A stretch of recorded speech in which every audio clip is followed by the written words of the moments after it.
बहुत हमसे गलतियां होती रही, भूलें होती रही। इसी संदर्भ में आपका मार्गदर्शन करने के लिए क्या क्या हमने भूलें की, क्या क्या हमने गलतियां की, क्या क्या हमने गलत निर्णय लिए, जिसके कारण से आज भारत की यह दयनीय दशा बनी है, दुर्दशा हुई है। इस संदर्भ में व्याख्यान देने के लिए भाई राजीव जी जो वर्षों से इतिहास का अध्ययन कर रहे हैं और पूरा जीवन जिन्होंने इस भारत स्वाभिमान की इस विराट यज्ञ में समर्पित किया है, मैं उनको आमंत्रित करता हूं आज के इस उद्बोधन के लिए। परम पूजनीय स्वामी जी, सभी सम्माननीय बहनों भाइयों, आज मैं आपसे संवाद करूंगा भारत देश की उन भूलों के बारे में जिनके करने पर हमने बहुत कुछ खोया अपने देश का। एक किसी कवि ने कहा है, लहमों में खता की थी सदियों में सजा पाई। माने भूल कोई होती है वो किसी क्षण विशेष पर होती है, लेकिन उसकी सजा पूरे की पूरी सभ्यता, पूरी संस्कृति और पूरे समाज को सदियों तक भुगतनी पड़ती है। सैकड़ों सालों तक वो सजा हम भुगतते रहते हैं। छोटी सी एक भूल किसी क्षण में हमसे हो जाती है।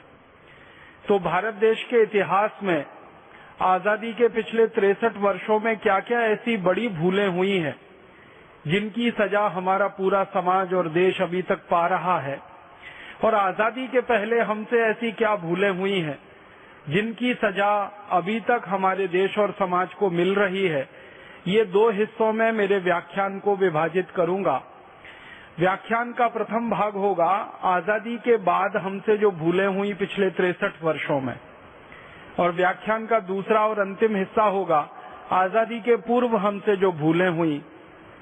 मैंने इसमें जो कालखंड लिया है, जो समय लिया है, वो आज से लेकर लगभग पिछले 250 वर्षों तक का है। तटस्थ रूप से, निष्पक्ष रूप से हम सब उन भूलों के बारे में गंभीरता से चिंतन करें, और आने वाले समय में भारत स्वाभिमान के अभियान में जब हम लगें और एक संगठन के रूप में हम काम करें, तो इस बात का हम हमेशा ध्यान रखें कि जो भूलें हमारे पूर्वजों ने कर दी, पुरखों ने कर दी, वो भूलें हमें हमारे संगठन में नहीं दोहरानी है, क्योंकि भूलों को दोहराया नहीं जाता। भूलों को जो दोहराते हैं वो अपना इतिहास नहीं बना सकते, उनका कोई भविष्य नहीं हो सकता, वो वर्तमान में ही दफन हो जाते हैं।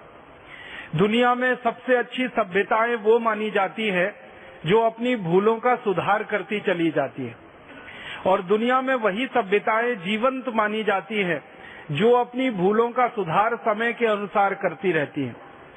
तो भारत की सभ्यता के बारे में हम मानते हैं कि ये बहुत पुरानी सभ्यता है, और शायद इस समय दुनिया में सबसे पुरानी जीवित सभ्यता है। भारत के बाद की बहुत सारी सभ्यताएं आई और चली गई, लेकिन भारतीय सभ्यता अभी तक जीवित है पूरी दुनिया में। तो शायद इसलिए कि समय के साथ हमने भूलों का परिष्कार करना सीखा है, तो भविष्य में भी हम इन भूलों का परिष्कार अपने जीवन में और समाज में कर पाएंगे। इस दृष्टि से थोड़ी सी बातें मैं रख पाऊंगा, क्योंकि भूलें तो बहुत हैं, लेकिन जिन भूलों ने हमारा पूरा इतिहास बदल दिया, हमारा भूगोल बदल दिया, हमारी सभ्यता, हमारी संस्कृति को पूरे गहरे तक मथ डाला, जिन भूलों ने हमारी अर्थव्यवस्था को पूरी तरह से चौपट कर दिया, जिन भूलों के कारण देश के टुकड़े हो गए, ऐसी कुछ गंभीर भूलों की तरफ आपका ध्यान आकर्षित करूंगा। आजादी के पिछले 63 वर्षों में सबसे बड़ी और सबसे पहली भूल जो हमसे हुई वो ये कि जब हम 15 अगस्त 1947 को आजाद हुए, तो उससे एक दिन पहले हमने भारत का बंटवारा स्वीकार कर लिया। ये हमारी बहुत बड़ी राजनीतिक भूल थी, जो आज सारी दुनिया के विशेषज्ञों के द्वारा कही जा रही है कि भारत ने अगर अपना बंटवारा स्वीकार नहीं किया होता तो आज का भारत दुनिया में कुछ और होता। लेकिन 14 अगस्त 1947 को हमने भारत से अलग एक पाकिस्तान देश बनना मंजूर करा लिया, या हमने स्वीकार कर लिया कि पाकिस्तान नाम का एक देश इस देश की जमीन पर बन जाएगा, ये हमारी बहुत बड़ी भूल साबित हुई है पिछले 63 वर्षों में। आपके मन में सवाल आएगा कि ये भूल किससे हुई? हमारे देश के लोगों ने पाकिस्तान को स्वीकार किया या हमारे देश के नेताओं ने पाकिस्तान बनवा दिया? लोगों की बात अगर मैं करूं आपसे, तो 1937 से भारत में एक राजनीतिक पार्टी बनी। मोहम्मद अली जिन्ना उसके अध्यक्ष हुआ करते थे और उस राजनीतिक पार्टी ने भारत देश में पाकिस्तान की मांग करना शुरू किया। लेकिन आपको सुनकर ये हैरानी होगी कि मोहम्मद अली जिन्ना अपनी पार्टी की तरफ से जो मांग कर रहे थे कि हमें पाकिस्तान नाम का अलग देश चाहिए, धर्म के आधार पर, संप्रदाय के आधार पर हमें एक अलग देश चाहिए, मुस्लिम संप्रदाय को एक अलग देश चाहिए या मुस्लिम सभ्यता को एक अलग देश चाहिए, इस मांग को भारत के मुसलमानों ने कभी भी समर्थन नहीं दिया। भारत के मुसलमानों की इस बात के लिए तारीफ करनी पड़ेगी कि जिन्ना के द्वारा की गई इस मांग को भारत के मुसलमानों ने कभी भी समर्थन नहीं दिया। भारत के मुसलमानों ने कभी भी पाकिस्तान की मांग को मंजूर नहीं किया। तो आप बोलेंगे फिर जिन्ना कैसे सफल हो गया और जिन्ना की राजनीतिक पार्टी कैसे सफल हो गई पाकिस्तान बनवाने में? भारत के मुसलमानों ने जिन्ना का समर्थन नहीं किया। मैं आपको बहुत विनम्रता पूर्वक एक दो ऐसी घटनाएं सुनाना चाहता हूं कि भारत के मुसलमानों का जिन्ना के प्रति कैसा रवैया था।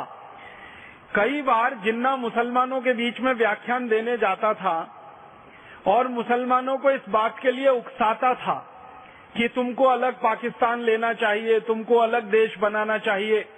सब तरह का विष वो लोगों के मन में भरता था। तो कई सभाओं में जिन्ना का स्वागत जूतों की माला के साथ होता था। लोग गुस्से में आते थे।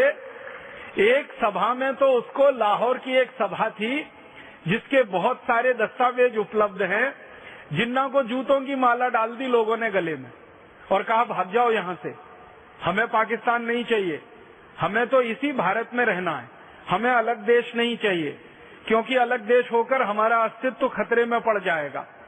जो मुस्लिम दूसरे नेता हुआ करते थे वो ये कहा करते थे कि अगर अलग पाकिस्तान बना तो एक तरफ तो भारत है ही हमेशा और दूसरी तरफ चीन बैठा है, इतना ताकतवर देश, कभी भी पाकिस्तान को खत्म करा देगा। इसलिए जो जिम्मेदार और समझदार मुस्लिम नेता थे इस देश में, जैसे मौलाना अबुल कलाम आजाद थे और इनके बहुत सारे सहयोगी मुस्लिम नेता थे, बदरुद्दीन तैयब जी करके एक बहुत बड़े मुस्लिम नेता थे, फिरोज शाह करके एक बड़े मुस्लिम नेता हुए इस देश में, ऐसे बहुत समझदार मुस्लिम नेता कहा करते थे कि पाकिस्तान अगर बना तो ना सुखी होगा, न समृद्धशाली होगा, न संपत्तिशाली होगा, उल्टा हमेशा दो देशों के बीच में फंसा रहेगा और चक्की में घुन की तरह से पिसता रहेगा। एक तरफ चीन बैठा है, दूसरी तरफ भारत तो है ही। इसलिए ज्यादा समझदार मुस्लिम नेता मानते नहीं थे जिन्ना की बात को। फिर आप बोलेंगे फिर जिन्ना ऐसे आगे कैसे बढ़ गया? वास्तविकता ये थी कि जिन्ना की ये जो मांग थी पाकिस्तान बनना चाहिए, इसको अंग्रेजों का भरपूर समर्थन था। और वास्तविकता जो मैं कहना चाहता हूं आपसे, जो ऐतिहासिक दस्तावेज हैं वो ये कहते हैं कि पाकिस्तान जिन्ना को नहीं चाहिए था, पाकिस्तान अंग्रेजों को चाहिए था। अंग्रेजों की ये कुटिल नीति थी, उनकी ये कूटनीति थी या उनकी ये दुर्नीति थी कि वो भारत को तोड़कर यहां से छोड़कर जाएं। अंग्रेजों का इतिहास अगर आप पढ़ेंगे पिछले 500 वर्षों का, दुनिया के लगभग 71 देशों को उन्होंने गुलाम बनाया पिछले 500 वर्षों में। ऑस्ट्रेलिया उनका गुलाम हुआ, न्यूजीलैंड उनका गुलाम हुआ, सिंगापुर उनका गुलाम हुआ, हांगकांग, ताइवान को अंग्रेजों ने गुलाम बनाया। भारत के पड़ोसी बहुत सारे देश, इंडोनेशिया, मलेशिया अंग्रेजों की गुलामी में गए। चीन भी गुलाम रहा काफी दिनों तक अंग्रेजों का। जापान को अंग्रेजों ने गुलाम बनाया। दुनिया के ऐसे 71 देशों में, अमेरिका, कनाडा भी अंग्रेजों के गुलाम रहे। ऐसे 71 देशों में जहां जहां अंग्रेजों ने अपना साम्राज्य स्थापित किया था, उन सभी देशों को छोड़ने से पहले अंग्रेजों ने उनका बंटवारा किया था। अफ्रीका का इतिहास अगर आप पढ़ेंगे तो अफ्रीका में अंग्रेजों ने 450 वर्षों की गुलामी लाई थी, या 450 वर्षों तक अफ्रीका में अंग्रेजों का साम्राज्य चला था, और अफ्रीका के एक एक देश को सीधी सरल रेखा में उन्होंने बांट दिया। अगर आप थोड़ा सा विश्व के मानचित्र का अध्ययन करेंगे तो अफ्रीका का नक्शा अगर आप देखेंगे तो अफ्रीका के जो देश हैं, जैसे नाइजीरिया है, जैसे सोमालिया है, जैसे इथियोपिया है, जैसे जिम्बाब्वे है, ऐसे अफ्रीका के छोटे बड़े देशों को आप देखेंगे नक्शे में तो सभी देशों की सीमा रेखाएं एक सरल रेखा है, स्ट्रेट लाइन है। कोई देश चौकोर है, कोई तिकोना है, कोई पंचकोणीय है, कोई षटकोणीय है। इस तरह से देशों को काटा है। मैं आपको जो कहना चाहता हूं वो ये कि देश की सीमाएं कभी भी सीधी सरल रेखा नहीं होती। देश की सीमाएं टेढ़ी मेढ़ी रेखा होती हैं। भारत की सीमा को देखो, अंग्रेज तो भारत को खंड खंड तोड़ना चाहते थे। वो तो भारत देश के ऊपर भगवान की कृपा हुई कि सरदार वल्लभ भाई पटेल जैसा लौह पुरुष हमको भेज दिया उसी समय में, और उनकी दूरदृष्टि थी, उन्होंने अंग्रेजों की चाल को कामयाब नहीं होने दिया। वरना अंग्रेज तो भारत के 565 टुकड़े करना चाहते थे, और भारत को वो ऐसे ही बांटने की योजना लेके आए थे जैसे अफ्रीका को उन्होंने बांटा। तो अफ्रीका के देशों के बारे में आप ध्यान से देखेंगे, सभी देशों की सीमाएं स्ट्रेट लाइन में है, सीधी सरल रेखा है। ऐसे बांटा है अंग्रेजों ने मनमानी से, मनमर्जी से। तो अंग्रेजों की योजना थी, जैसे अफ्रीका में उन्होंने किया कि देश को छोड़ा तो बंटवारा कराया उस देश का, खंड खंड तोड़ा उस पूरे अफ्रीका के लोगों को, वैसे ही उनकी योजना भारत के लिए थी कि भारत को वो छोड़ेंगे तो एक देश नहीं रहने देंगे, उसको खंड खंड तोड़ेंगे। तो उन्होंने क्या किया, भारत में 565 रियासतें हुआ करती थी, उनके राजा हुआ करते थे, उनको भड़काना शुरू किया, उकसाना शुरू किया, और हर एक राजा को अंग्रेज ये कहा करते थे प्रत्यक्ष और परोक्ष रूप से कि आप चाहो तो भारत से अलग हो सकते हो। और ज्यादातर राजा ये कहा करते थे नहीं, हमको तो भारत में विलय होना है, भारत में मिलना है। तो फिर अंग्रेज उनको और चिढ़ाने के लिए कहते थे कि फिर आपकी मर्जी, भविष्य में आपका क्या होगा हम नहीं जानते। तो इस तरह से राजाओं को भड़का के, राजकुमारों को भड़काकर उनकी योजना थी कि वो भारत को 565 टुकड़ों में तोड़ें। लेकिन उनकी ये योजना कामयाब नहीं हो पाई, क्योंकि उनकी योजना को नाकामयाब करने के लिए सरदार वल्लभ भाई पटेल ने रात दिन एक कर दिया था और जी जान लगा दिया था। इसलिए भारत की अधिकांश रियासतें, 3 को छोड़कर, एक रियासत थी जम्मू कश्मीर, एक रियासत थी उसका नाम था जूनागढ़ जो गुजरात में है, समुद्र के किनारे है, और एक रियासत थी हैदराबाद। ये 3 रियासतों को छोड़कर 562 रियासतों ने अंग्रेजों की किसी बात को नहीं माना था, और उन्होंने संकल्प लिया था कि भारत की आजादी के साथ हम भारत में ही रहेंगे, भारत में ही विलय होंगे, हमारा भारत से अलग कोई अस्तित्व नहीं है। तो अंग्रेजों की चाल कामयाब नहीं हुई। 562 रियासतों ने भारत में मिलने का फैसला किया था और वो विलय हो गए। 3 रियासतें अंग्रेजों की चाल में फंसी थी, जम्मू कश्मीर फंसा, हैदराबाद फंसा और जूनागढ़ फंसा। इन 3 रियासतों को अंग्रेजों ने भड़का रखा था कि आप भारत में मिलोगे तो कोई फायदा नहीं है, आप भारत से अलग हो जाओ, एक नया राष्ट्र बनाओ। तो जम्मू कश्मीर में ये मांग शुरू हुई थी कि हम भारत से अलग एक नया राष्ट्र बनाएंगे। इसी तरह जूनागढ़ का जो राजा था वो मुसलमान था, उसने ये कहना शुरू किया था कि हम तो पाकिस्तान में जाके मिलेंगे। और हैदराबाद का जो निजाम था वो भी ऐसी बातें करता था, वो कहता था या तो मैं स्वतंत्र हूँ, नहीं तो मैं पाकिस्तान में जाऊँ, भारत में तो नहीं मिलूंगा। लेकिन सरदार पटेल की होशियारी ने और सरदार पटेल की बुद्धिमत्ता ने इन तीनों राज्यों को थोड़े समय के बाद फिर से भारत में मिला लिया था। अंग्रेजों का शासन खत्म होने के बाद ये तीनों रियासतें भारत में आकर मिली। ये एक कहानी है जो अंग्रेजों की समझ, माने हमारी समझ अंग्रेजों के बारे में बनाने के लिए, जानने के लिए आवश्यकता है। दूसरी एक कहानी कि जब अंग्रेजों को ये समझ में आने लगा कि ज्यादातर भारत की रियासतें अलग नहीं हो रही हैं, वो सब भारत में ही मिलने को तैयार हैं, तब उन्होंने जिन्ना को अपनी मोहरा बनाकर, अपनी गुट्टी बनाकर खेलना शुरू किया। जिन्ना को अंग्रेजों ने एक प्यादे की तरह से इस्तेमाल किया। शतरंज का जो खेल होता है ना, उसमें कुछ प्यादे होते हैं, वैसे ही जिन्ना अंग्रेजों का प्यादा बना। और जिन्ना के पीछे अंग्रेज तब से लगे हुए थे जब मोहम्मद अली जिन्ना लंदन में वकालत पढ़ने के लिए गया था। बैरिस्टर हुआ था वो, लंदन से उसने पढ़ाई की थी, तब से अंग्रेजों ने जिन्ना को देख रखा था। और जब वो भारत लौटा तो सब तरह का सहयोग करके जिन्ना की एक पार्टी खड़ी की जिसका नाम मुस्लिम लीग पड़ा।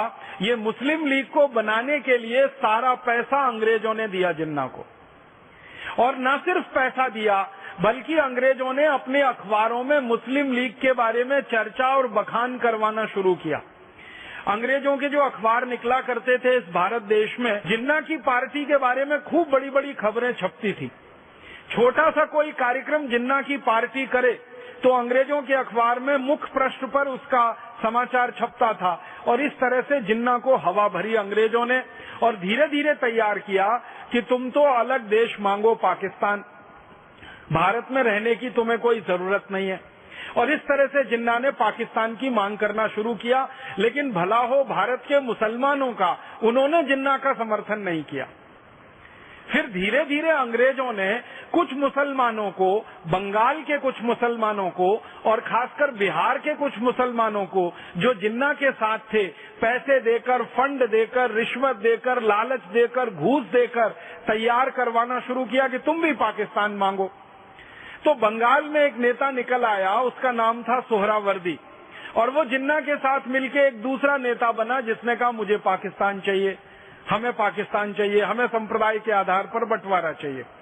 तो इस तरह से पाकिस्तान की मांग 1937 के बाद इस देश में खड़ी की गई। अंग्रेजों की पूरी ताकत उसमें लगी, पैसा लगा, उनकी शक्ति लगी, उनकी अकल लगी, उनकी बुद्धि लगी, और इस तरह से ये बात बढ़ती चली गई।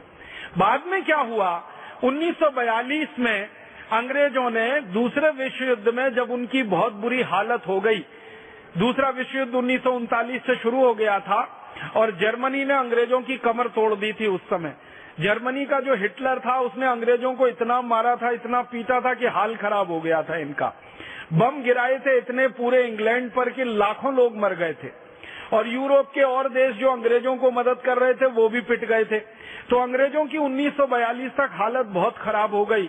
तो अंग्रेजों ने परोक्ष रूप से ये कहना शुरू कर दिया कि शायद अब भारत में वो ज्यादा दिन नहीं रह पाएंगे या भारत में ज्यादा शासन नहीं कर पाएंगे।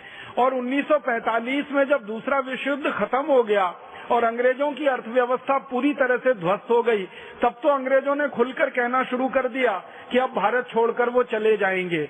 और 1946 में बाकायदा उसकी घोषणा हो गई और 47 में 15 अगस्त को वो चले गए। लेकिन जब 42 से अंग्रेजों का ये मन बन गया कि उनको भारत से चले जाना है, छोड़ देना है, तो उन्होंने भारत के नेताओं से बिना बताए हुए ट्रांसफर ऑफ पावर की बात करना शुरू किया।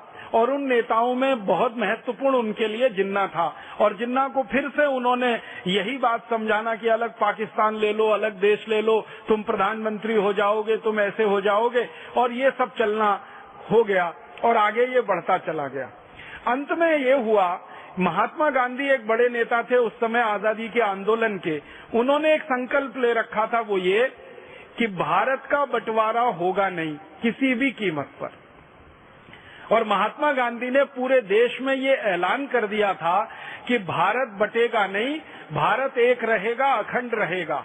अगर भारत का बंटवारा कोई करना चाहता है तो उसको दिन में सपने देखना बंद कर देना चाहिए, मैं होने नहीं दूंगा।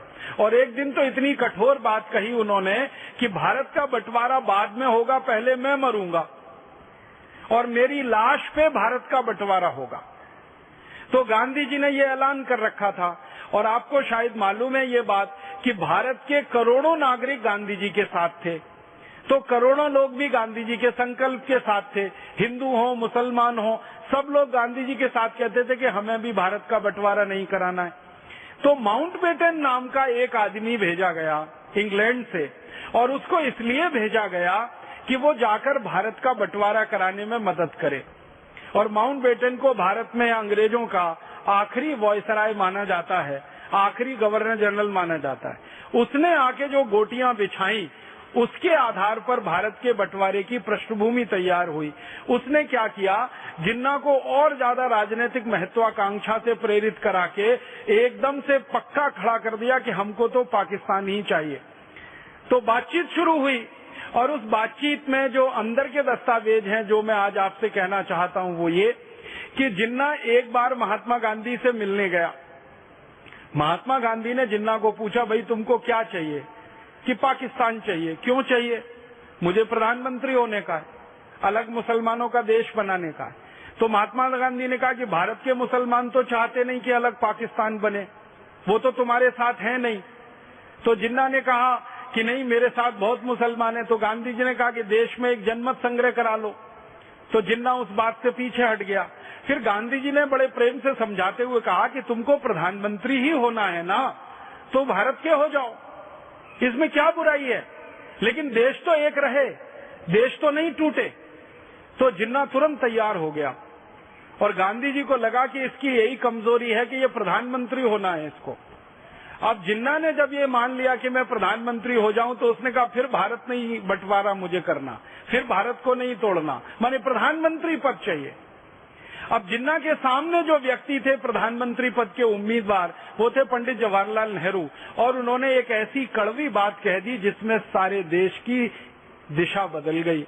मैंने आपसे कहा था, बहुत ध्यान से इस बात को सुनिएगा, कि थोड़े से किसी क्षण विशेष पर हम एक मामूली सी भूल करते हैं और वो देश के लिए पूरा इतिहास बदल देती है। जब नेहरू जी के सामने ये बात आई कि जिन्ना प्रधानमंत्री बनने के लिए बात कर रहा है और वो देश का बंटवारा नहीं चाहता, तो गांधी जी ने संदेशा भिजवा दिया कि ठीक है, जिन्ना को प्रधानमंत्री स्वीकार कर लेने में कोई गलती नहीं है, अगर देश टूटने से बचता है तो इसको प्रधानमंत्री स्वीकार करने में कोई दिक्कत नहीं है। नेहरू जी ने एक बहुत कड़वा वाक्य कहा। परम पूजनीय स्वामी जी हम लोगों को बार बार ये कहते रहते हैं और मैं इस बात को विशेष रूप से ध्यान से सुनता हूँ कि भाषा का प्रमाद नहीं होना चाहिए, बोली में प्रमाद नहीं होना चाहिए, और वो प्रमाद नेहरू जी की बोली में आ गया।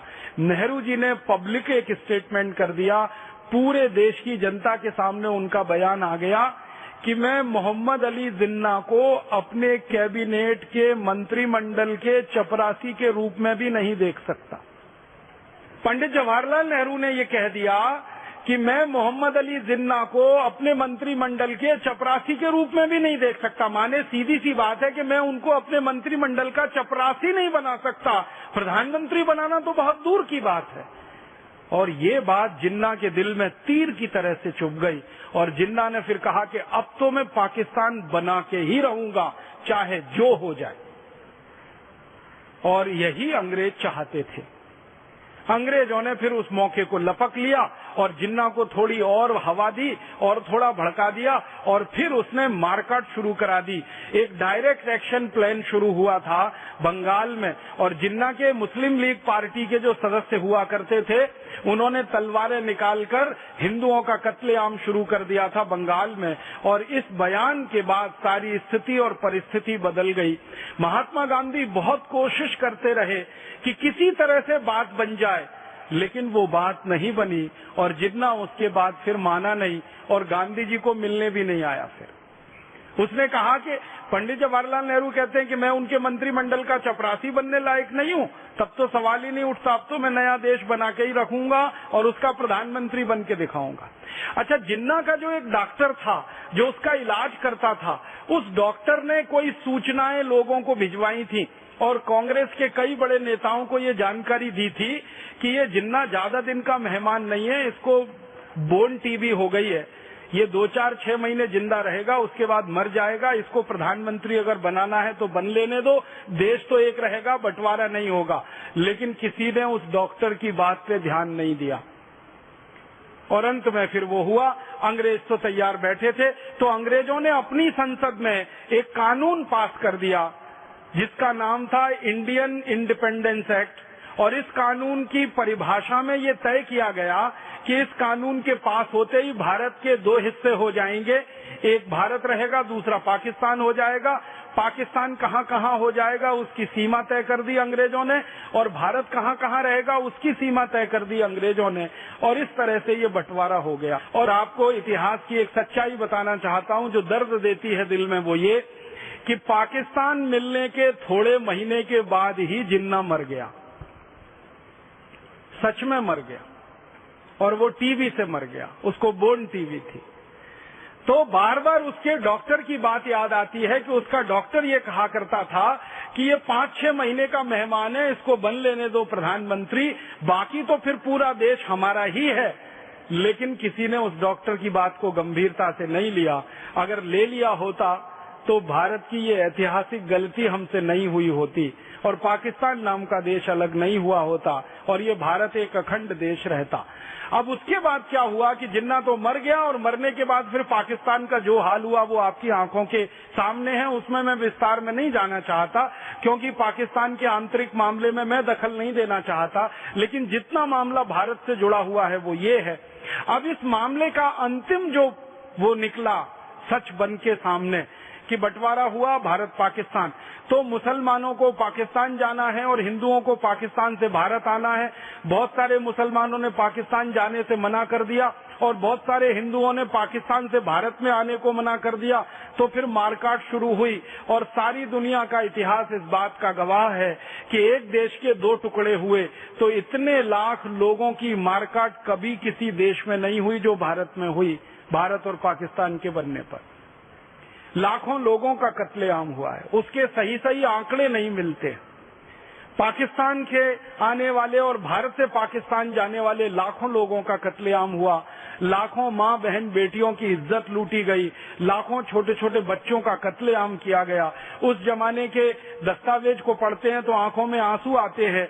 भर भर के गाड़ियों में, ट्रेनों में, बसों में, बैलगाड़ी में, घोड़ा गाड़ी में, खच्चर में लोग ढेर के ढेर इधर से उधर जाते थे।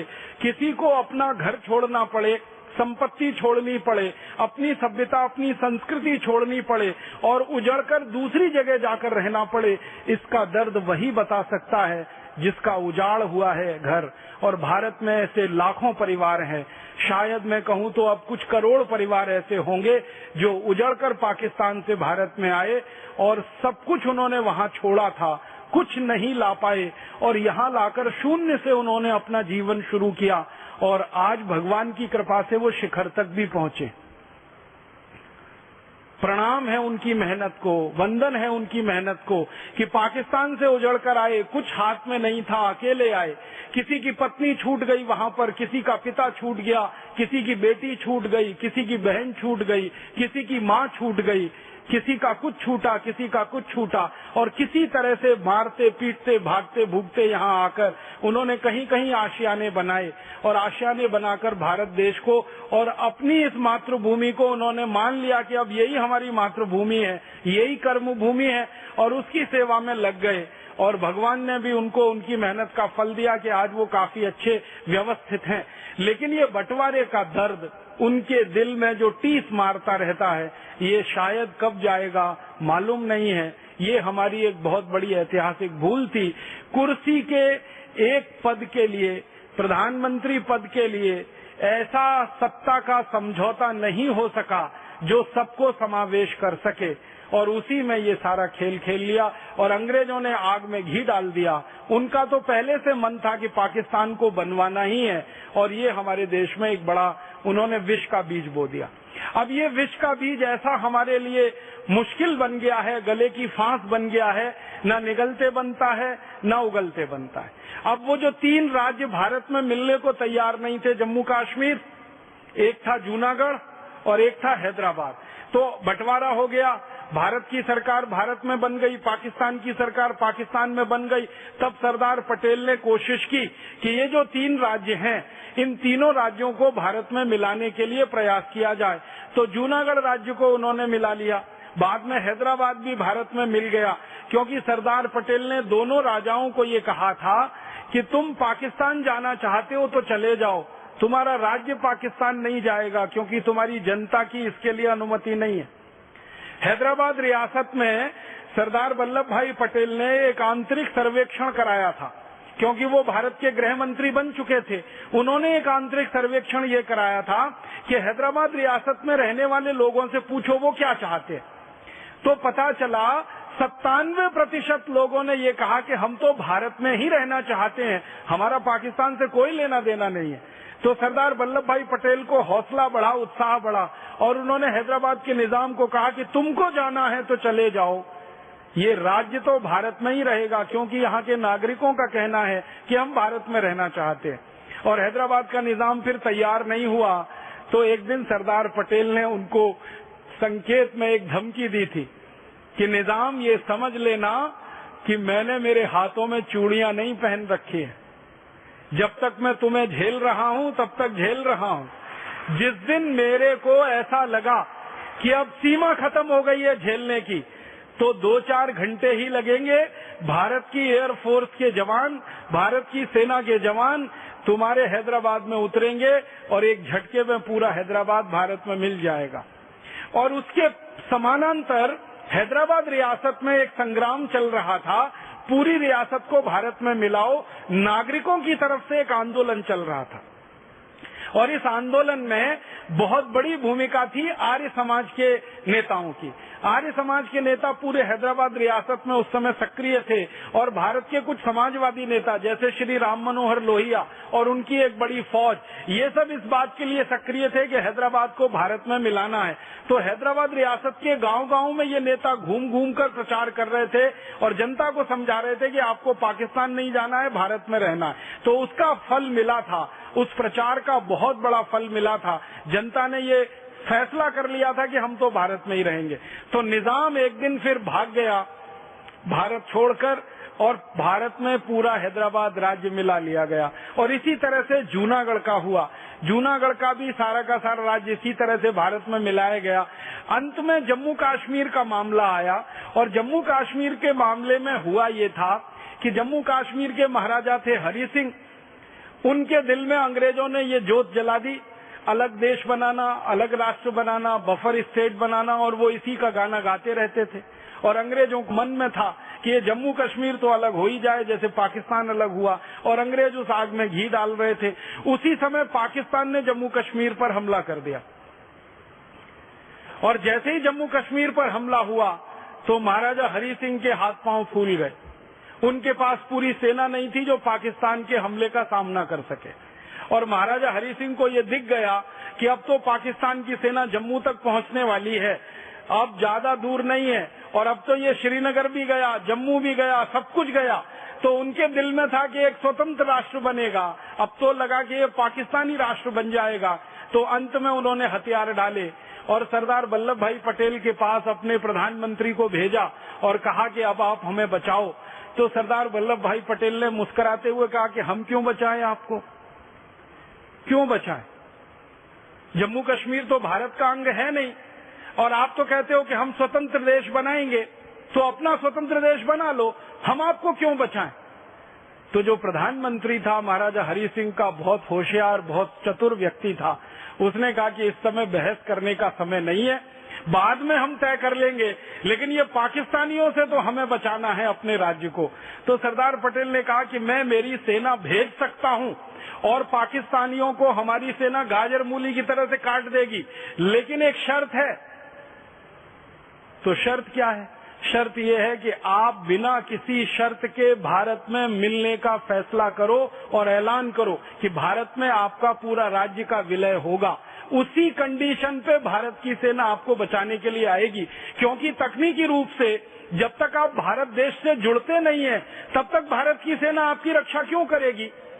क्योंकि भारत की सेना तो भारत की सीमाओं की रक्षा करने के लिए है, और जम्मू कश्मीर चूंकि भारत का अंग नहीं बन पा रहा है और आपने ऐलान कर दिया है कि इसको स्वतंत्र देश बनाना है, तो हम आपकी रक्षा तो नहीं कर पाएंगे। तो प्रधानमंत्री भागा भागा वापस गया महाराजा हरि सिंह के पास और कहा कि सरदार पटेल ने तो ना कह दिया, सेना तो नहीं आएगी, जब तक हम भारत में विलय के दस्तावेजों पे हस्ताक्षर नहीं करते, भारत के साथ विलय के संधि पत्र पर हम हस्ताक्षर नहीं करते, तब तक भारत की सेना नहीं आएगी और हम तो अब मारे जाएंगे। और उस समय पाकिस्तानी सेना श्रीनगर के बिल्कुल नजदीक में थी। हमला करते हुए वो आगे बढ़ रहे थे।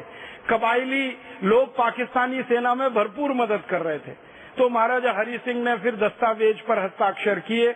भारत में जम्मू कश्मीर का विलय हुआ और जम्मू कश्मीर भारत का अभिन्न अंग बना। और सरदार पटेल के सामने जब ये दस्तावेज प्रस्तुत हो गए कि महाराजा हरि सिंह ने स्वीकार कर लिया है, तो फिर सरदार पटेल ने आदेश किया कि अब भारत की सेना जम्मू कश्मीर कूच करेगी। तो भारत की वायु सेना ने और थल सेना ने रातों रात 24 घंटे में जम्मू कश्मीर में जो ऑपरेशन चलाया वो दुनिया का सबसे अद्भुत ऑपरेशन था। हजारों सैनिक उतार दिए जम्मू कश्मीर में और उन सैनिकों ने जो पराक्रम दिखाया वो भी दुनिया में अद्भुत था। आप कल्पना कर सकते हैं श्रीनगर तक पाकिस्तान की सेना पहुंच चुकी हो। आप सोचो कहां तक आ गई सेना।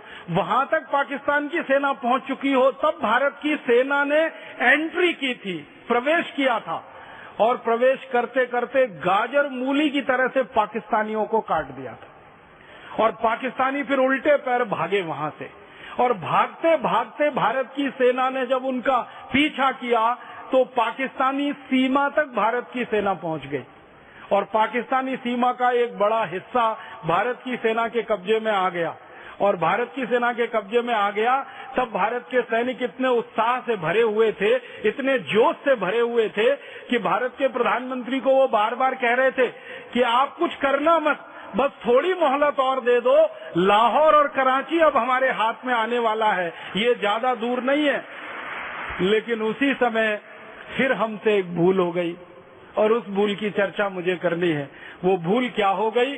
भारत के प्रधानमंत्री ने भारत के गृह मंत्री को बिना पूछे अपनी तरफ से युद्ध विराम की घोषणा कर दी।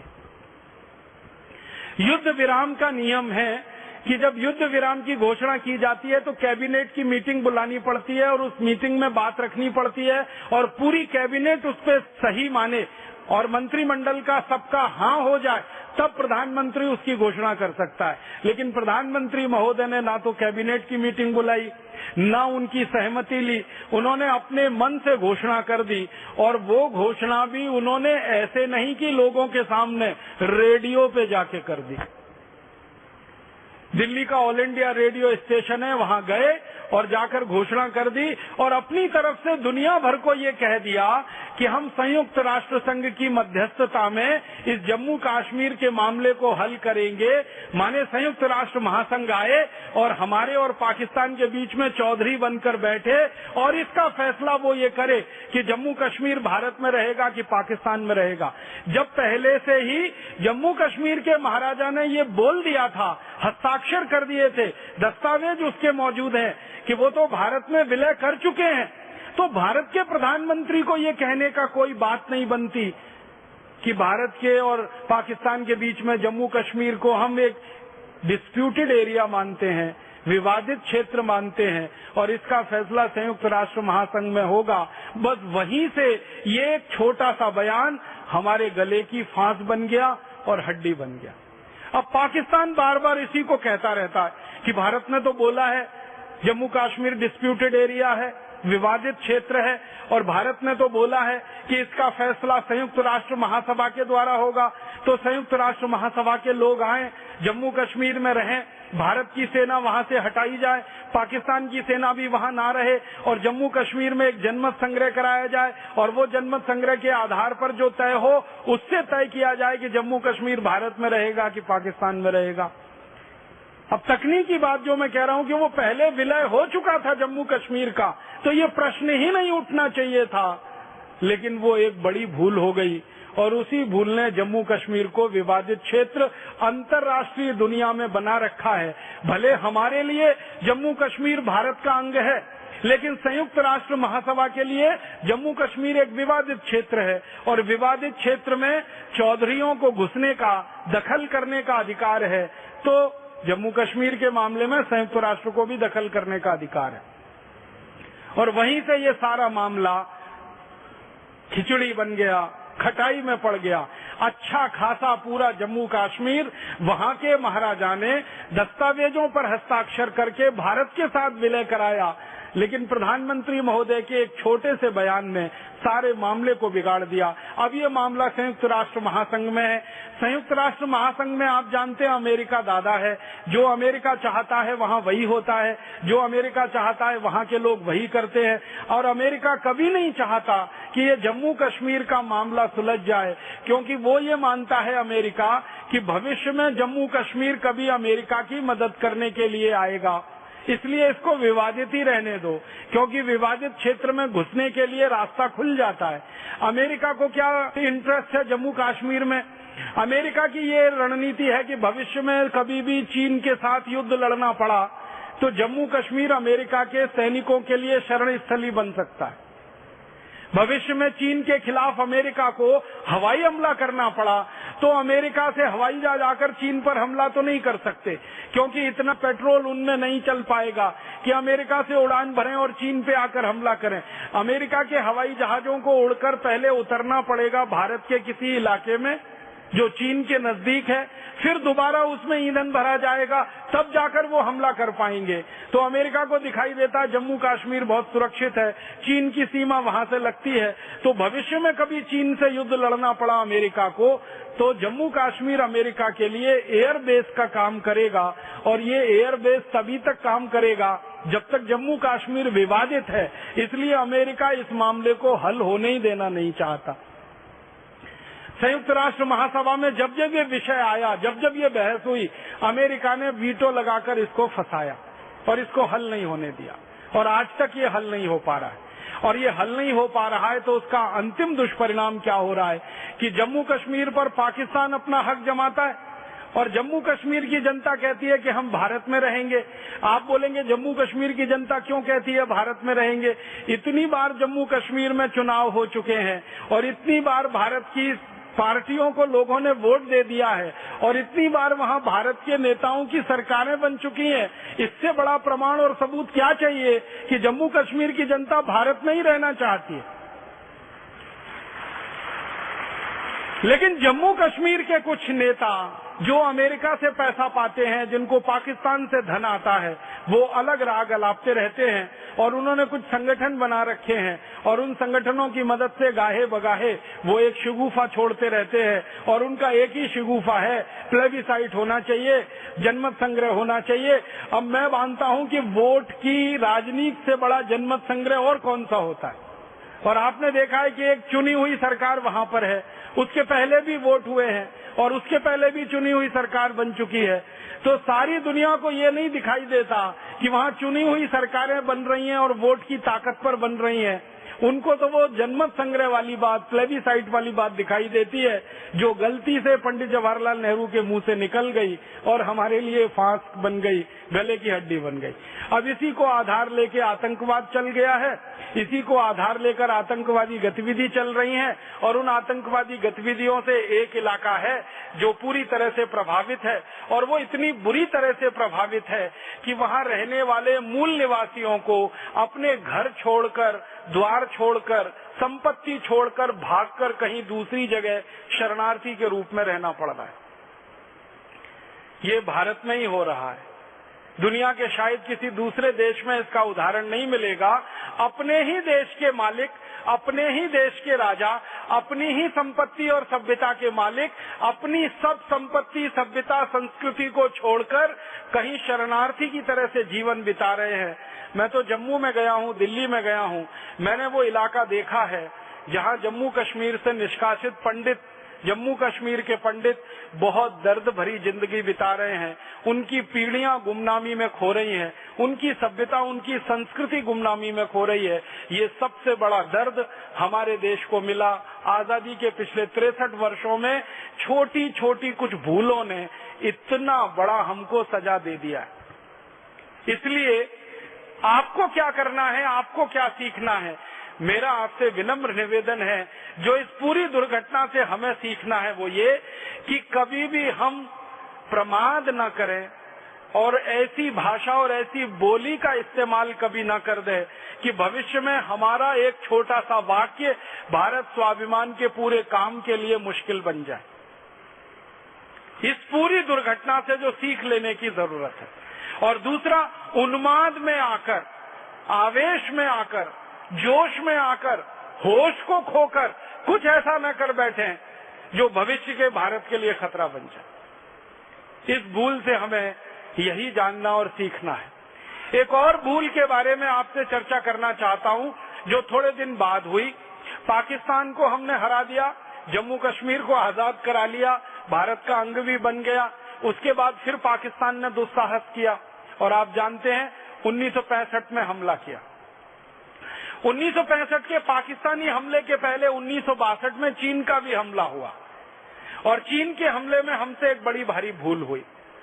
भारत देश में चीन के राष्ट्रपति आए थे, चाउ एन लाई, और उनकी भारत के प्रधानमंत्री से वार्ता हुई थी और वो भारत में आकर ये बात करके गए थे कि भारत और चीन तो भाई भाई हैं, कभी भविष्य में इनके दुश्मन होने की कोई संभावना नहीं है। अब चीन के राष्ट्रपति की इस बात को भारत के प्रधानमंत्री ने ब्रह्म वाक्य मान लिया और भारत के प्रधानमंत्री ने उससे ज्यादा जोर से कहना शुरू कर दिया, हिंदी चीनी भाई भाई, हिंदी चीनी भाई भाई। अब चीन एक आंख लगा के बैठा था भारत पर और वो भारत के ऊपर हमला करने की तैयारी कर रहा था और यहाँ आकर उनका राष्ट्रपति कह रहा था कि भारत और हम एक दूसरे के भाई भाई हैं। चीन अपने देश में तैयारी कर रहा था भारत पर हमला करने की, क्योंकि चीन को भारत का कुछ इलाका चाहिए और वो इलाके का नाम क्या है आप सभी जानते हैं। हमारा जो लद्दाख है, लद्दाख के साथ लगा हुआ एक बहुत बड़ा क्षेत्र है जिसको अक्साई चिन कहा जाता है। ये अक्साई चिन हजारों साल से लद्दाख का अंग रहा, हजारों साल से। जितने पुराने से पुराने दस्तावेजों को खोलकर देखो तो पता चलता है कि अक्साई चिन का जो क्षेत्र है वो लद्दाख का अभिन्न अंग है और चीन की नजर उस अक्साई चिन पर लगी हुई थी। भारत की आजादी के पहले चीन की सरकार ने अंग्रेजों की सरकार के साथ कुछ सांठगांठ भी की थी और संधि भी की थी। एक बार अंग्रेजों की सरकार ने अक्साई चिन का एरिया चीन को दे देने की घोषणा की थी। बाद में अंग्रेजों का और चीनी लोगों का आपस में कुछ विवाद हो गया, झगड़ा हो गया, तो अंग्रेज अपनी बात से पलट गए थे। तो ये जो अक्साई चिन है वो लद्दाख का क्षेत्र रहा हजारों वर्षों से। चीन को वो चाहिए था। अंग्रेजों से एक बार उन्होंने लेने की कोशिश की थी 1912 के आसपास और अंग्रेजों ने घोषणा भी कर दी थी कि चीन के साथ अगर हम कोई संधि करें तो बदले में अक्साई चिन चीन को दिया जा सकता है। बस एक ही शर्त है कि चीन तिब्बत को एक स्वतंत्र देश की मान्यता दे। चीन ने वो नहीं किया, तिब्बत को स्वतंत्र देश की मान्यता नहीं दी, तो अंग्रेज पीछे हट गए और उन्होंने कहा अक्साई चिन भी हम चीन को नहीं दे सकते। वहां से ये विवाद शुरू हुआ। आजादी जैसे ही मिली तो चीन की नजर थी कि अक्साई चिन भारत से लेना है, इसलिए चीन ने 1962 में भारत पर हमला कर दिया। और उस हमले के पहले की परिस्थिति अपने देश में ये थी कि भारत के प्रधानमंत्री हर जगह भाषण करते थे और बोलते थे हिंदी चीनी भाई भाई, हिंदी और चीन में तो कभी झगड़ा होगा नहीं, युद्ध होगा नहीं, तो इसलिए हथियार बनाने की जरूरत नहीं, सेना को रखने की जरूरत नहीं, सेना की ताकत बढ़ाने की कोई जरूरत नहीं। तो भारत में हथियार बनाने वाली जो फैक्ट्रियां थी उनको बंद कराने का आदेश आया भारत की सरकार की तरफ से। जिन फैक्ट्रियों में गोला बारूद बनता था, जिन फैक्ट्रियों में कार्बाइन बनती थी, जिन फैक्ट्रियों में सेना के लड़ने के लिए हथियार बना करते थे, उन फैक्ट्रियों में आदेश आया कि ज्यादा कुछ उत्पादन करने की जरूरत नहीं है। क्यों? क्योंकि सेना के ऊपर ज्यादा खर्च करने की जरूरत नहीं है। क्यों? क्योंकि सेना को ताकतवर बनाने की जरूरत नहीं है। क्यों? क्योंकि कोई हमारा दुश्मन ही नहीं है। जो सबसे बड़ा दुश्मन हो सकता है चीन, वहां के राष्ट्रपति बोलकर चले गए कि हिंदी चीनी भाई भाई, तो अब तो क्या हमें प्रमाण पत्र चाहिए? अब तो चीन हमारा भाई हो गया, अब हमको तो लड़ना नहीं है, उत्पादन करना नहीं है, सेना पे खर्च बढ़ाना नहीं है, और सेना पर जो खर्चा होगा वो किसी और विकास के काम में खर्च करेंगे। तो सरकार की ये नीति बन गई, तो पूरी सेना ढीली पड़ गई। सेना को हथियारों की सप्लाई कम हो गई, सेना के ऊपर खर्च होने वाला पैसा कम हो गया, सेना के लोगों को मिलने वाली तनख्वाहें कम हो गईं। इस तरह से सेना में काफी कुछ मानसिक रूप से असंतुलन, शारीरिक रूप से असंतुलन आ गया और तैयारी में तो बहुत कमी आई। चीन ने मौका देख लिया और ऐसा ही मौका देखकर उन्होंने हमला कर दिया और उस हमले में बड़ी फजीहत हुई। चीन की तरफ से 1962 में जब हमला हुआ हमारे देश पर, तो भारत की सेना बिल्कुल तैयार नहीं थी इस हमले के लिए। सेना को सपने में भी भरोसा नहीं था कि चीन से हमला होगा, क्योंकि भारत के प्रधानमंत्री को भरोसा नहीं था कि चीन हमला करेगा। लेकिन वो हमला हो गया, और हमला हुआ तो हमारी कोई तैयारी नहीं थी। आनन फानन में हमारे 1383 सैनिक शहीद हो गए थोड़े ही समय में। और जब इतने सैनिकों की मृत शरीर आने लगे सीमा पर से, तब भारत में खलबली मची और फिर ये तैयारी शुरू हुई कि चीन की सेना का जवाब देना चाहिए और इस हमले का प्रतिकार करना चाहिए। तब तक चीन हमारे 72,000 वर्ग मील जमीन पर कब्जा कर चुका था। और 72,000 वर्ग मील जमीन जब चीन के कब्जे में आई, तो चीन के राष्ट्रपति ने एक दिन अपनी तरफ से घोषणा कर दी कि अब हम युद्ध विराम करते हैं। और इस तरह से खुद युद्ध शुरू किया, खुद से युद्ध विराम भी कर दिया, क्योंकि जो इलाका लेना था वो ले लिया उन्होंने। और वही 72,000 वर्ग मील हमारी जमीन आज तक चीन के कब्जे में है। और परम पूजनीय स्वामी जी ने जो दर्द आपके सामने कहा कि हमारे देश का कैलाश मानसरोवर भी चीन के कब्जे में, ये 1962 की लड़ाई में हमसे छिना, या 1962 के युद्ध में एक तरह से हमारी पराजय हुई, और उस पराजय में ये इलाका हमारे हाथ से चला गया और आज तक ये हमारे हाथ में वापस नहीं आया। दुख और दुर्भाग्य ये है कि भारत की संसद ने कई बार अपने प्रस्ताव पारित किए और ये कहा कि भारत का जो इलाका विदेशियों के कब्जे में है उसको वापस भारत में लाना है। संसद में कई बार प्रस्ताव पास हो चुका है, लेकिन उस प्रस्ताव पर अमल आज तक नहीं हो पाया, और आजादी के 63 वर्षों में भी वो इलाका वापस नहीं आ पाया। वो गया तो अपने हाथ से निकल ही गया।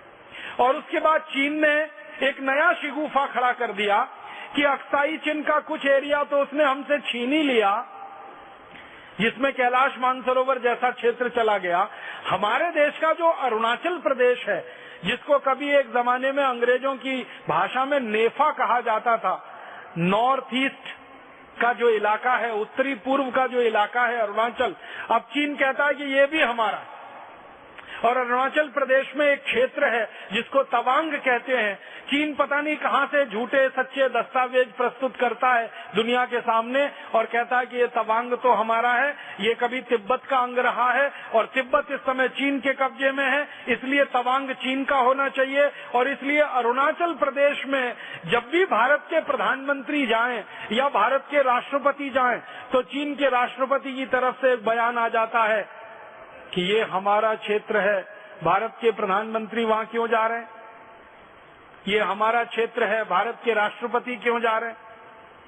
और अरुणाचल प्रदेश और उस तवांग के क्षेत्र में विकास के काम के लिए अगर कोई अंतर्राष्ट्रीय संस्था मदद दे तो चीन उसमें अड़ंगे लगा देता है, रोड़े अटका देता है और कहता है कि ये संस्था आप भारत को मदद नहीं, मुझे बात करो अरुणाचल प्रदेश में क्या होगा, भारत नहीं तय करेगा कि अरुणाचल प्रदेश में क्या होगा। तो अब हमारी सरकार के लिए फजीहत ये हो गई है कि जो गया इलाका उसकी बात तो सरकार ने करना ही बंद कर दिया। अब चीन ने अरुणाचल प्रदेश पे दावा करना शुरू कर दिया। अब हमारी सरकार पूरी ताकत से अरुणाचल प्रदेश का ही डिफेंस करने में लगी रहती है, कभी चीन के सामने ऑफेंसिव नहीं हो पाती हमारी सरकार।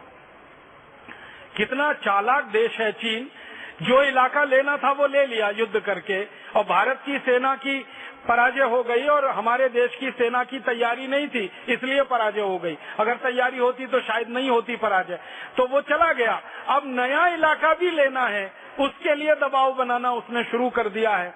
आप अगर दैनिक नियमित समाचार पत्र पढ़ते हो और अखबार के साथ पत्रिकाएं पढ़ते हो तो अक्सर आपको ये खबर आती होगी कि चीन ने अरुणाचल प्रदेश पर अपना दावा किया, चीन ने तवांग पर अपना दावा पेश किया, चीन ने अपने नक्शे में अरुणाचल प्रदेश को दिखा रखा है, चीन ने अपने नक्शे में तवांग को दिखा रखा है, जबकि ये दोनों क्षेत्र भारत के हैं और भारत के कब्जे में है।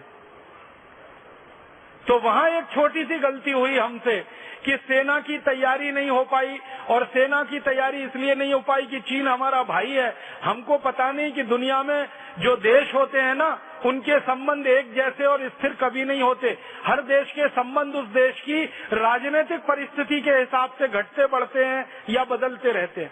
कोई देश आज हमारा भाई है, कल को दुश्मन हो सकता है। कोई देश हमको ये कहेगा कि हम तो आपके सबसे सच्चे मित्र हैं, कल को पता चला कि वही सबसे ज्यादा विषधर है और हमको काट खाएगा और पूरा विष और जहर हमारे देश में घोल देगा। इसलिए हमेशा सेना की चौकसी और तैयारी रहनी चाहिए थी, लेकिन वहां गलती हो गई और हम हमारा 72,000 वर्ग मील इलाका गंवा बैठे, जो आज तक नहीं आया। और दुख और दर्द ये है कि भारत के किसी नागरिक को कैलाश मानसरोवर की परिक्रमा करने के लिए जाना पड़े तो चीन की सरकार से वीजा लेना पड़ता है, और उनकी अनुमति के बिना हम हमारे कैलाश मानसरोवर में पैर भी नहीं रख सकते। इतनी गुलामी की स्थिति हमारी है कैलाश मानसरोवर के बारे। हजारों यात्री हर साल कैलाश मानसरोवर जाते हैं और वो वहाँ बहुत सारा पैसा खर्च करके आते हैं, लेकिन वो सारा पैसा चीन की अर्थव्यवस्था को मजबूत करने में जाता है। उसका एक अंश भी भारत की मजबूती के काम में नहीं आता उस पैसे का। ऐसी स्थिति हमारे देश की बन गई।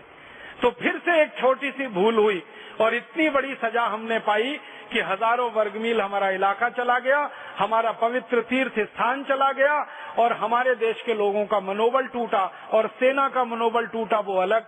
और आप जानते हैं कि इस चीन के युद्ध की 1962 की जो हमारी पराजय हुई, इस पराजय ने ही श्री जवाहरलाल नेहरू जी की जान ली। उनके नजदीकी लोग बताते हैं कि हादसा इतना गहरा लगा उनके दिल पर कि चीन ने धोखा कर दिया। जिस देश पर उन्होंने सबसे ज्यादा भरोसा किया उसने धोखा कर दिया, तो वो बर्दाश्त नहीं कर पाए और 27 मई 1964 को वो स्वर्गवासी हो गए, इस देश को और दुनिया को छोड़कर चले गए। उसके बाद भारत की कमान श्री लाल बहादुर शास्त्री जी के हाथ में आई और उन्होंने बहुत बड़ा पराक्रम दिखाया इस देश में। प्रधानमंत्री बनते ही उन्होंने दो बातें कही पूरे देश को। एक तो कहा कि सेना को ताकतवर बनाना है, चाहे इसके लिए कितने भी संसाधन जुटाने पड़े, चाहे इसके लिए कहीं से भी मदद लानी पड़े, और चाहे इसके लिए देश को एक समय भोजन छोड़ना पड़े, लेकिन सेना की ताकत को बढ़ाना है और संसाधनों को जुटाना है। क्योंकि सेना की ताकत अगर कमजोर हुई तो देश के ऊपर फिर कोई विदेशी हमला होगा और फिर हजारों वर्ग मील जमीन हमारे हाथ से जाएगी। तो श्री लाल बहादुर शास्त्री जी ने नीति को उलट दिया।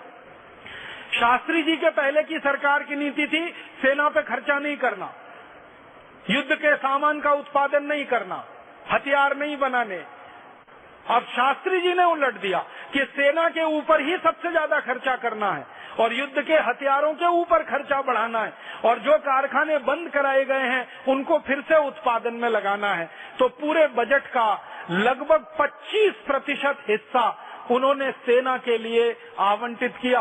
भारत के इतिहास में वो पहले और आखिरी प्रधानमंत्री हैं जिन्होंने बजट का 25% हिस्सा सेना के लिए आवंटित किया और सेना को खुली छूट दी कि आप तैयारी करिए और ऐसी तैयारी करिए कि कल युद्ध लड़ना है, दुश्मन कभी भी फिर आ सकता है, पलटवार कर सकता है।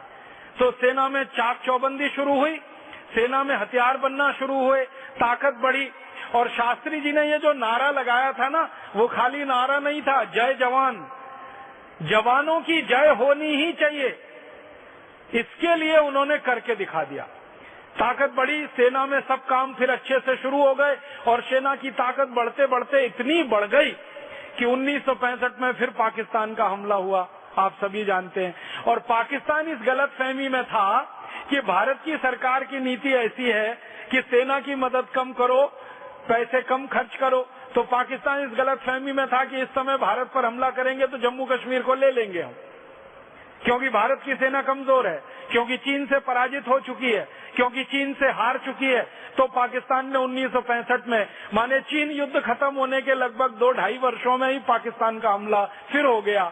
लेकिन पाकिस्तान को ये नहीं मालूम था कि भारत का प्रधानमंत्री बदल चुका है, भारत की नीतियां बदल चुकी हैं, भारत की सेना बदल चुकी है, सेना की तैयारी बहुत हो चुकी है, हथियार उनके पास बहुत आ गए हैं, गोला बारूद भरपूर है उनके पास। तो जब पाकिस्तान का हमला हुआ ना 1965 में, तो बहुत बुरी पराजय हुई पाकिस्तान की, बुरी तरह से मारा भारत की सेना ने पाकिस्तान को। और आप हैरान हो जाएंगे, हमला शुरू होने के 12 दिन के अंदर पाकिस्तानी सेना के पसीने छूट गए थे। पाकिस्तानी सेना के जो सेना नायक है ना, उन्होंने अपनी आत्मकथा में लिखा है कि 1965 के युद्ध में तो हम ऐसे बुरे फंसे, हमको कल्पना नहीं थी कि भारत की सेना इतनी ताकत से जवाब देगी। हम तो इस कल्पना में थे कि अभी जाके दिल्ली पे कब्जा कर लेंगे हम तो। एक पाकिस्तानी सेना नायक ने मजाक में कह दिया था कि सवेरे की चाय लाहौर में पिए, अब शाम का खाना मैं दिल्ली में खाऊंगा। तो इस कल्पना से आए थे वो तो हमला करने के लिए, लेकिन भारत की सेना की तैयारी इतनी जबरदस्त थी कि दांत खट्टे हो गए। और 12 दिन में पाकिस्तानी सेना का 80% गोला बारूद खर्च हो गया। 12 दिन में इतनी भयंकर लड़ाई हुई, इतनी भयंकर मारामारी हुई। परिणाम क्या हुआ? धीरे धीरे पाकिस्तान को लगा कि अब पीछे हटना ही पड़ेगा। और भारत की सेना ने जब मारना शुरू किया था ना पाकिस्तानी सेना को, तो लाहौर तक इलाका कब्जे में ले लिया। फिर लाहौर तक भारत की सेना पहुंच गई 1965 में। अब पाकिस्तान का डर बढ़ गया कि ये लाहौर गया हाथ से, फिर कराची गया, फिर इस्लामाबाद गया, फिर हैदराबाद गया, अब बचेगा क्या? तो पाकिस्तान भागकर अमेरिका के पास पहुंचा और अमेरिका के राष्ट्रपति को गुहार लगाई और उनसे कहा कि मुझे बचाओ, हमें बचाओ। अब भारत तो कब्जा कर लेगा पूरा, उनकी सेना लाहौर तक पहुंच गई है। तब अमेरिका ने भारत के प्रधानमंत्री को कहा, तो भारत के प्रधानमंत्री ने कहा कि मैं कुछ नहीं कर सकता, हमला मैंने नहीं किया था, हमला पाकिस्तान ने किया था, अब मुझे उसका पूरी ताकत से जवाब देने का अधिकार है, इसलिए मैं मेरी सेना को पीछे नहीं बुला सकता। तो अमेरिका परेशान हो गया। और अमेरिका श्री लाल बहादुर शास्त्री जी को जानता था कि ये व्यक्ति दबाव में नहीं आने वाला है। क्यों? एक घटना उसके पहले घटित हो चुकी थी। शास्त्री जी जब प्रधानमंत्री बने ना, तो अमेरिका से लाल रंग का गेहूं आता था इस देश में। एक योजना चलती थी, आप में से कई बुजुर्ग लोगों को मालूम होगा, आपने तो देखा भी होगा, शायद खाया भी होगा वो गेहूं। लाल रंग का गेहूं आता था। PL 480 नाम की एक योजना चलती थी। P का मतलब होता है पब्लिक, L का माने होता है लॉ, और 480 अमेरिका के कानून के तहत एक व्यवस्था है PL 480, पब्लिक लॉ 480। उसके तहत अमेरिका दूसरे देशों की मदद करता है, तो भारत की मदद करता था। लाल रंग का गेहूं आता था, जिस गेहूं को अमेरिका में जानवर नहीं खाते थे वो भारत को खिलाया जाता था। कारण क्या था?